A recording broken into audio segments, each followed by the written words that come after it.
Dinas Pendidikan dan Kebudayaan Kalimantan Selatan mengeluarkan surat edaran kepada siswa-siswi di sekolah tingkat SMA dan SMK sederajat di Kalimantan Selatan.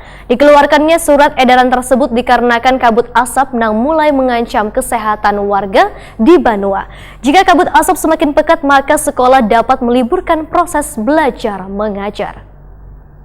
15 menit, kemudian nanti Dinas Pendidikan dan Kebudayaan Kalimantan Selatan mengeluarkan surat edaran kepada siswa-siswi di sekolah tingkat SMA dan SMK sederajat di Kalimantan Selatan. Dikeluarkannya surat edaran tersebut dikarenakan kabut asap yang mulai mengecam kesehatan warga di Banua. Kepala Dinas Pendidikan dan Kebudayaan Kalimantan Selatan M. Yusuf Effendi, Wahirtakuni Prima TV Selasa 24 September 2019 menyatakan, surat edaran tersebut merupakan upaya antisipasi dan penanggulangan terhadap dampak kabut asap yang terjadi beberapa bulan belakangan ini, sehubungan dengan seringnya terjadi kebakaran hutan dan lahan yang berimplikasi terhadap kepekatan kabut asap. Sebagai upaya preventif untuk menghindari terganggunya kesehatan siswa dan proses kegiatan belajar mengajar di sekolah, maka M. Yusuf Effendi menghimbau untuk menggunakan masker baik beraktivitas di dalam maupun di luar kelas. Selain itu, sekolah dilarang membakar atik. Jika terjadi kabut asap lingkungan sekolah semakin pekat, maka sekolah dapat digeser jam belajar mengajarnya, bahkan dapat meliburkan proses belajar yang disesuaikan dengan situasi dan kondisinya.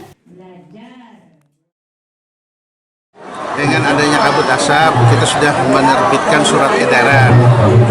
Jadi menyikapi kabut asap itu ada beberapa pointer.